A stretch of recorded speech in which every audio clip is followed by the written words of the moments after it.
Hello guys, welcome back to the study. This is Dheeraj Kumar. आज जो हम लोग करने वाले कोस्ट गार्ड नेविक डीवी का जो है यांत्रिक सेक्शन 1 का फर्स्ट आपका जो रीजनिंग का प्रैक्टिस सेट है ये। और कल भी हमने किया था रीजनिंग का प्रैक्टिस सेट। और गाइस जो मैंने बोला कि पिछली बार एग्जाम में सारा रीजनिंग यहीं से आया था, वो कहाँ से आया था मैं आपको बता देता हूँ, ठीक है। फिर इस प्रैक्टिस सेट को हम लोग स्टार्ट कर लेंगे। तो गाइज पिछली बार जो हमने एक ई बुक तैयार किया था, वहाँ से सारे क्वेश्चंस रीजनिंग के आए थे और मैं आपके लिए फिर से एक बार एक ई बुक लेके आया हूँ। अगर इस ई बुक से अगर प्रैक्टिस करके जाते हो, रीजनिंग की, मैथमेटिक्स की, साइंस की, जीके की, इंग्लिश की, कंप्लीट एक बुक है। इसमें 10 प्रैक्टिस सेट है और एक प्रैक्टिस सेट के अंदर 60 क्वेश्चंस हैं। तो टोटल मिला के 600 क्वेश्चंस और इसकी प्राइस है ओनली 50 रुपीज़, ठीक है। और टैक्स वगैरह जोड़ के जो लिंक से आपको 59 के अराउंड पड़ जा रही है, ठीक है। अब मैंने 50 रुपीज़ इसलिए रखा, देखो गाइज अगर कोई और होता है तो यहाँ पे 100 से कम नहीं रखता, ठीक है। क्योंकि वहाँ पे 50 तो इसको बनाने में लगी, बाकी 50 वो खुद के लिए रखता। तो बाकी की जो 50 मैंने छोड़ा है बस स्टूडेंट्स के लिए, क्योंकि सारे स्टूडेंट्स अमीर नहीं है यहाँ पे, तो कुछ पुअर फैमिली से बिलोंग करते हैं। तो गाइज यहाँ पे हम लोगों ने सिर्फ 50 रुपीज़ रखा है इसलिए, और टैक्सेस वगैरह जोड़ के 9 रुपीज़ आ जा रहे हैं। तो 59 के अराउंड पड़ेगा आपको, बट हमें मिलेगी 50 रुपीज़ ही, ताकि सारे स्टूडेंट्स की हेल्प हो सके। यहाँ पे आपका एग्जाम निकले, हमें प्रॉफिट ज़्यादा हो ना हो, हमारा उतना खर्च निकलना चाहिए जिसको जितना बनाने पे लगा है, बट आपको यहाँ पे हेल्प मिलनी चाहिए, ठीक है। यहाँ पे गाइस इसकी जो बाइलिंगुअल सारे क्वेश्चन हो गए, जो भी इंग्लिश को छोड़ के जितने भी मैथ है, रीजनिंग है, साइंस है, जीके, इसके अंदर सारे हिंदी एंड इंग्लिश दोनों लैंग्वेज में। मैथ के हर एक क्वेश्चन का सॉल्यूशन दिया हुआ है, जो डिफिकल्ट है उनका भी सॉल्यूशन दिया रहा है, ठीक है। रीजनिंग के सॉल्यूशंस दी गई हैं। तो गाइज इस प्रैक्टिस सेट को आप लोग बाई कर लेना। इस ई बुक है, ठीक है, ये ई बुक है। एक ई बुक का मतलब होता है पीडीएफ, पीडीएफ फॉर्मेट में। तो यहाँ से को बाई करने पे आपको ईमेल पे एक पीडीएफ आ जाएगा, ठीक है। उस पीडीएफ को आप लोग बाई कर सकते हो।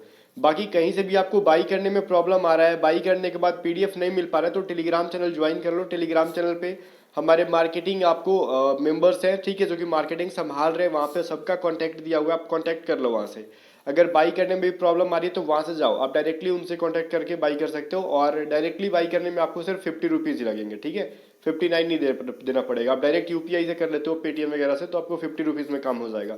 तो मैं तो आपको पर्सनली सजेस्ट करूंगा कि यहाँ पे मैं आपकी हेल्प के लिए इस ई बुक को लेके आया हूँ, इस पीडीएफ को लेके आया हूँ। तो जो आपको ई बुक है इसको बाई करके और प्रैक्टिस करके 600 क्वेश्चंस के एग्जाम में जाना, ऐसे जाना ही मत, अगर एग्जाम आपको क्रैक करना है तो, ठीक है। क्योंकि कंपटीशन बहुत ज़्यादा हाई है कोस्ट गार्ड में, और जो बच्चा मतलब एक्स्ट्रा लेवल की तैयारी करके जाएगा, सिलेक्शन उसी का होगा। फिलहाल चलो हम लोग आज की प्रैक्टिस सेट की तैयारी कर लेते हैं। तो आज का जो प्रैक्टिस सेट है वो हिंदी में ही है, बट ई बुक के अंदर हिंदी इंग्लिश इंग्लिश दोनों लैंग्वेज में। तो जो भी बच्चे इंग्लिश मीडियम से पढ़ रहा हो चाहे हिंदी मीडियम से पढ़ रहा हो, तो उस ई बुक से पढ़ लो, ज़्यादा मतलब बेनिफिशियल रहेंगे। तो यहाँ पे देखो फर्स्ट क्वेश्चन क्या कह रहा है, 4 5 7, फिर कह रहा है वाट, उसके बाद 19 है। तो अगला सीरीज उसके अंदर क्या हो जाएगा, मतलब वाट की जगह पे क्या आने का है, यहाँ पे ये पूछा जा रहा है। तो गाइस देखो थोड़ा सा दिमाग लगाओगे आ जाएगा। 4 के बाद 5 कैसे आया, तो 4 का दोगुना कितना होता है, 4 का दोगुना कितना होता है, 8 होता है। 8 में से 3 माइनस करा दोगे तो क्या बचेगा, 5 बचेगा। तो देखो हमने अगला 5 लिखा है, ठीक है। 5 का दोगुना कितना होता है, 10। तो 10 में से 3 माइनस कराओगे तो क्या होगा, 7, ठीक है। वैसे ही 7 का दोगुना क्या होगा, 14। 14 में से 3 घटा लो तो 11 बचेगा। तो राइट आंसर क्या हो जाएगा, 11। अब चेक करना है कि 19 सही है कि नहीं। तो 11 को 2 से मल्टीप्लाई करोगे तो 22, 22 में से 3 घटाओगे तो 19। तो देखो अगला 19 है। तो इस तरीके से ऑप्शन नंबर डी इसका राइट आंसर होगा, ठीक है ना। चलो क्वेश्चन नंबर 17 क्या कह रहा है, थोड़ा सा जूम कर दूं। ये कह रहा है ना कि अगर हम ईट को लिखते हैं 318, तो चेयर को लिखते हैं 24,156, तो टीचर को क्या लिखेंगे। पहली बात तो ये ई को 3 लिखा गया है, ए को 1 लिखा गया है, टी को 8 लिखा गया है, ठीक है। सी को 2, एच को 4, ए को 1, आई को 5 और आर को 6 लिखा गया है। तो एज इट इज हमको सारे लेटर्स की जो कोड की गई है और नंबर्स में उनको आपको लिख देना है। तो देखो ईट के एंड में आपको क्या है, 8, टी का मतलब क्या है, 8, ठीक है। तो हम लोग टीचर को स्टार्ट करेंगे 8 से, और सारे के सारे देखो 8 3 से स्टार्ट हो रहे और एंड हो रहे 6 से, ठीक है ना। तो ये चीज़ आपको देखने होंगे इसके अंदर। 8 3 के बाद क्या है, टी ई के बाद ए है, तो ए को हम लोग को लिखा है। ईट में देखो ए बीच में, तो 318 में बीच में क्या है, 1। तो 831 से स्टार्ट होगा। 831 के बाद देखो क्या है आपका सी, तो सी का मतलब होता है 2। तो 8 3 1 2 कहाँ का है भाई, 8 3 1 2 बी और डी में अंदर है, ठीक है। अब 2 के बाद क्या है, ठीक है ना। तो यहाँ पे हम लोगों ने 4 लिख दिया, 4 डिजिट हो गया अपना। तो टीचर के बाद एच को देखो क्या लिखा गया है, 4 लिखा गया है। तो यहाँ पे 4 लिख दो। तो 4 किसके अंदर है, ऑप्शन नंबर बी में। 8 3 1 2 4 3 6। आपको यहाँ पे ई का मतलब क्या है, 3 है, तो यहाँ पे 3 लिख दो। तो यहाँ पे ऑप्शन नंबर बी अपना राइट आंसर होगा। तो इस तरीके से कुछ कोडिंग किया गया है। अब देखो यहाँ पे ये जो क्वेश्चन है यहाँ पे कुछ आपको मिलान करने को दे रखा है। मैं जूम करूं इसको तो कह रहा है कि बताओ इसमें से ईटानगर का अगर अरुणाचल प्रदेश होगा तो बताओ राजधानी क्या है। अरुणाचल प्रदेश की ईटानगर है। तो वैसे ही आपको मिलान करना है कि इम्फाल क्या त्रिपुरा की राजधानी है, कानपुर क्या उत्तर प्रदेश की है, कटक क्या उड़ीसा की है, कोहिमा क्या नागालैंड की। इसमें से कौन सा सही है। पहली बात तो त्रिपुरा की कैपिटल कहाँ है ये बताओ। अगरतला, तो ये इम्फाल तो होगा नहीं। उत्तर प्रदेश की लखनऊ, तो कानपुर होगा नहीं। उड़ीसा की भुवनेश्वर, तो कटक होगा नहीं। तो नागालैंड का कोहिमा बिल्कुल भी सही है। तो राइट कौन सा होगा, ऑप्शन नंबर डी। ठीक है, चलो एक क्वेश्चन मैं आपसे पूछता हूं, इम्फाल किस स्टेट की कैपिटल है। जरा कमेंट सेक्शन में बताना कितने बच्चों को पता है। मैं देखो यहाँ पे आज क्वेश्चन नंबर 19 क्या कह रहा है। देखो एग्जाम में 10 क्वेश्चन आते हैं इसलिए मैंने 10 क्वेश्चन लेके आया हूँ यहाँ पे। और क्वेश्चन नंबर 19 क्या कह रहा है ये जरा देखो। ये कह रहा है कि यहाँ पे कुछ ऐसे फिगर है तो हमने इसको ऐसे बना दिया, तो इस वाले फिगर को कैसे बना देंगे। ठीक है, ये 4 ऑप्शन है, चारों ऑप्शन में देखिए को पिक कर लेने का हमको। ठीक है, तो देखो यहाँ पे किस तरीके से करेंगे हम लोग। ये फर्स्ट फिगर के अंदर जरा हम लोग देखेंगे तो दिख रहा है ये। पहली बात तो ये एक छोटा सा चतुर्भुज है, अंदर में एक बड़े वाले स्क्वायर के अंदर छोटा सा स्क्वायर है। ठीक है, इसके अंदर एक सर्कल है और सर्कल के अंदर क्या है, एक डार्क सा ट्रायंगल है। ठीक है, चलो सेकंड वाले में क्या किया गया ना, जो अंदर फिगर है उसके बाहर वाले जस्ट वाले बाहर वाले को हटा दिया गया, जो कि सर्कल है उसको हटा दिया गया। जो डार्क वाला था उसको ब्लैंक कर दिया गया, फिल नहीं किया गया। ठीक है, तो वही पैटर्न हम लोग फॉलो कराएंगे इसके अंदर भी। ये क्या है, सर्कल, डार्क सर्कल है ना इसके अंदर, तो डार्क सर्कल के बाहर कुछ ये वाला जो चीज है। ठीक है, तो इसको हम लोग हटा देंगे। ठीक है, चलो यहाँ पे जो 6 साइड वाला एक फिगर है ना उसको हटा देंगे तो कैसा फिगर बनेगा। कुछ लोग बोलेंगे बी, बट बी नहीं होगा क्योंकि देखो डार्क जो है उसको खाली कर देना है, तो खाली कुछ इस तरीके से बनेगा। तो राइट आंसर अपना ए हो जाएगा ना, तो बी नहीं होगा क्योंकि देखो इसमें का ट्रायंगल फिल था और इसमें का क्या है, ब्लैंक है। तो वैसे ही अपना सर्कल फिल है तो यहाँ पे ब्लैंक होना चाहिए, ऑप्शन नंबर ए वाला। ओके, अब 20 नंबर देखो क्या कह रही है। 20 नंबर में कह रहा है इन दोनों का रिलेशन जब ऐसे है तो इन दोनों का रिलेशन कैसे हो जाएगा। देखो पहली बात तो ये इस साइड मतलब जो राइट में था उसको लेफ्ट ले गया। ठीक है, और यहाँ पे भी जो अपना लेफ्ट में उसको राइट ले जाएंगे अपन लोग। तो देखो कैसे करेंगे हम लोग, यहाँ पे ये वाला जो चीज़ है इसको ऐसे करेंगे। ठीक है, ये कॉर्नर में टच करने को है यहाँ पे, तो ये तो ठीक है यहाँ पे आ गया ऐसे। ठीक है ना, इसमें कोई भी दिक्कत नहीं आ रहा है। और एक चीज़ जो हमको ध्यान से देखनी होगी, वो ध्यान से देखने वाली चीज़ ये है कि ये फिगर ऐसे नहीं बनेगा। जब हम इसको मिरर कराएंगे तो ये वाली चीज़ जो है ना, तो कुछ ये इस तरीके से बन जाएगी हमको। ये देखो इस कॉर्नर से स्टार्ट है तो ये कुछ इस कॉर्नर से स्टार्ट होगा। ठीक है, तो हमको ये चीज़ भी ध्यान देना होगा। तो ये ऐसा तो पहले देख लो किसके किसके अंदर है। तो ये चीज़ जो है आपको दिख रहा होगा बी के अंदर है और फिर सी के अंदर है। तो अब देखना ये है कि बी और सी में से कौन सा होगा। तो बी और सी में से होगा अपना कुछ बी के अंदर है और सी के अंदर है, तो ये चीज़ देखो सी वाला राइट हो जाएगा। रीज़न क्योंकि ये जो लाइनिंग है अपने को कुछ ऐसे खींचनी होगी हमको। ठीक है, और इसके बाद जो सर्कल यहाँ पे बनेगा तो इस सर्कल में देखो ऊपर वाला क्या था, लाइनिंग की गई थी, तो इसके नीचे वाली लाइनिंग की जाएगी। ठीक है, और ऊपर वाला खाली रहेगा। तो राइट आंसर अपना सी हो जाएगा। ठीक है ना, चलो 21 नंबर क्या कह रहा है, नंबर सीरीज का एक क्वेश्चन है। तो नंबर सीरीज का क्वेश्चन बताओ मुझे क्या होगा यहाँ पर। नेक्स्ट वाला सीरीज 1 8 27 64, तो अगला क्या हो जाएगा। देखो 1 का क्यूब क्या होता है, एक का क्यूब करेंगे तो क्या हो जाएगा, एक आएगा, तो राइट आंसर ए हो गया। 2 का क्यूब करोगे तो क्या होगा, 2 इंटू 2 इंटू 2 8 हो जाएगा।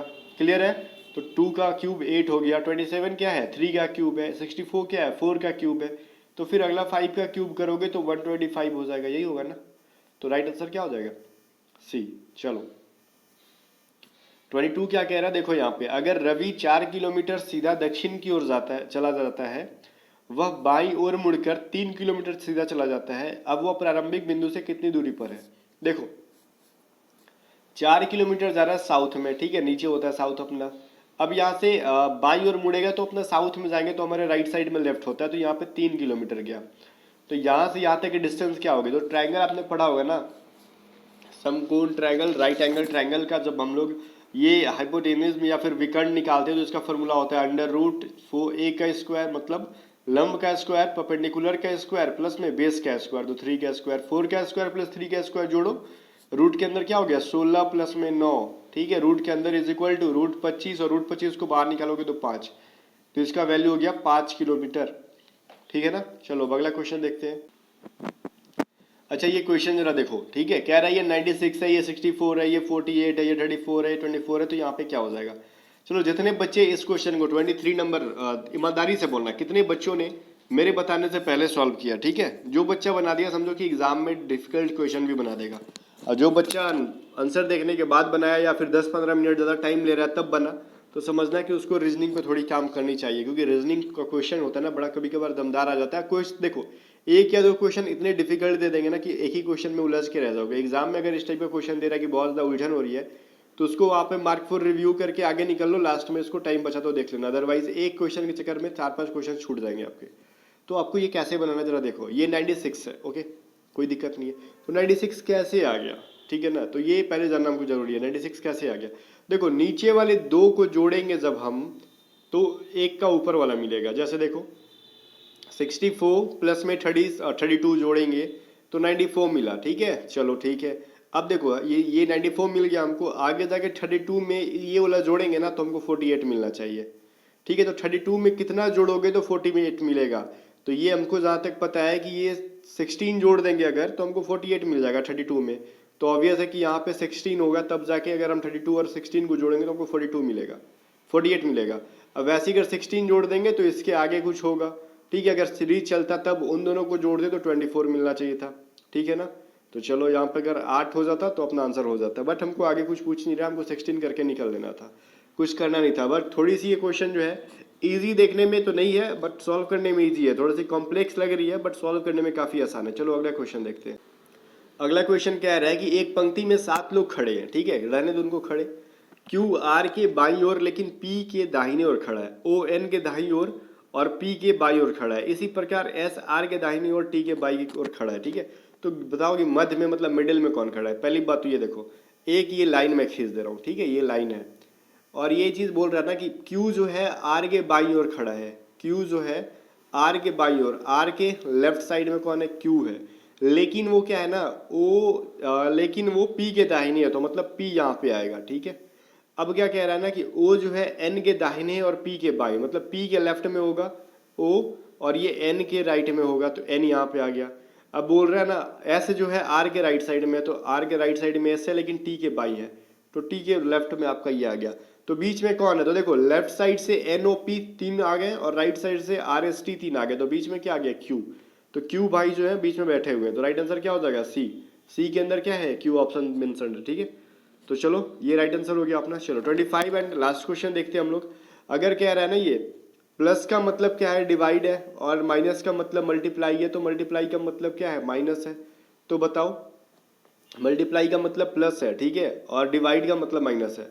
तो बताओ इस इक्वेशन को हम लोग क्या करें कि आंसर आ जाए अपना, ठीक है। तो कुछ नहीं करना है, बस थोड़ी सी कैलकुलेशन करनी है। देखो पहली बात तो ये, इसको हम लोग कुछ इस तरीके से लिखेंगे 8, ठीक है, और प्लस का मतलब क्या दे रखा है भाई हमको, डिवाइड, तो यहाँ पे डिवाइड दे दो 6।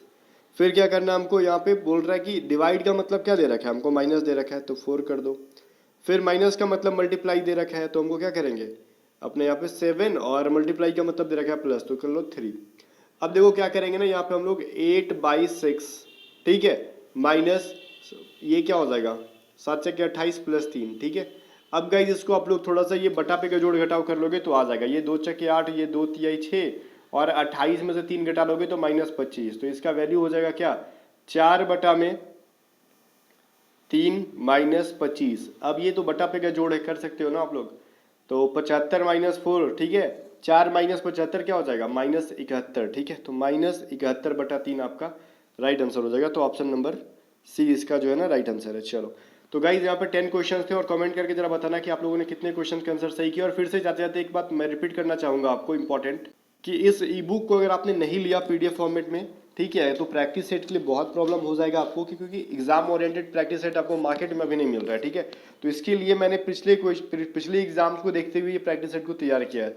तो आप कोशिश करना कि बाई कर लेना, और टेलीग्राम चैनल को ज्वाइन कर लेना, ताकि आपको हेल्प मिल सके ई बुक को बाई करने में, ठीक है। मिलते हैं नेक्स्ट वीडियो के अंदर, तब तक के लिए बाय बाय। तो वीडियो को लाइक करके देना, कमेंट सेक्शन में जरूर बताना कितने क्वेश्चन के आंसर आपने सही किए, और वीडियो को जरा शेयर कर देना।